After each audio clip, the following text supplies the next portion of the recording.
My name is Jonathan Hall, and my dad was killed by a distracted driver. In 2016, my dad was struck by a driver who was speeding down Highway 69 in her sedan. Her statement was that she took her eyes off the road to reach for her phone, and when she looked up, the accident had already happened. That decision cost my dad his life. My 5-year-old saw my mom implode as she heard the news of the man who she was married to for over 40 years would not be coming home that day. I watched an ambulance dash cam video that captured the collision, and I saw 6 seconds of time where she closed the gap between her sedan and my dad on his motorcycle, ultimately sending him flying over her car to his death on the asphalt.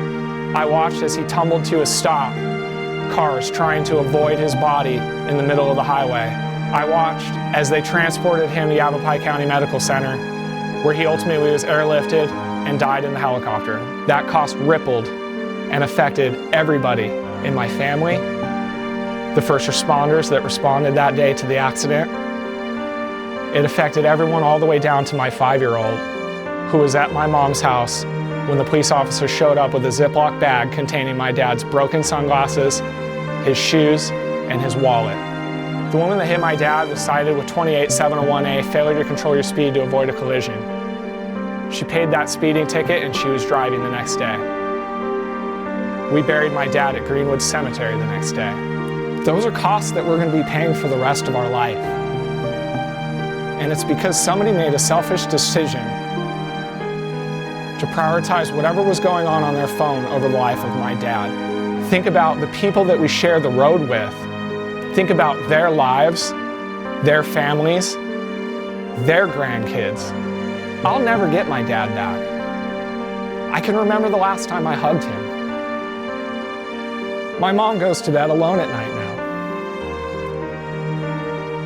now. We need to be cognizant of the fact that we're driving a multi-thousand-pound missile down the road, and it is our responsibility to navigate it around other cars and vehicles safely to our destination. We took on that responsibility when we applied for a driver's license. And I just ask you to please think about your Tom the next time that your phone buzzes and you're driving down the road. Because you could look away to see what's happening on that phone, and by the time you look up, the accident may have already happened and Tom could already be dead. Please, drive hands-free. There's nothing on that phone worth more than the life of my dad, your dad, or anybody that you love. We need to start thinking about that and putting a little more worth on the lives of the people around us. Your phone is not that important. And I ask you to please stop driving distracted. Start putting the priority on the lives of the people in your car and around you. Because if you don't, the other drivers won't.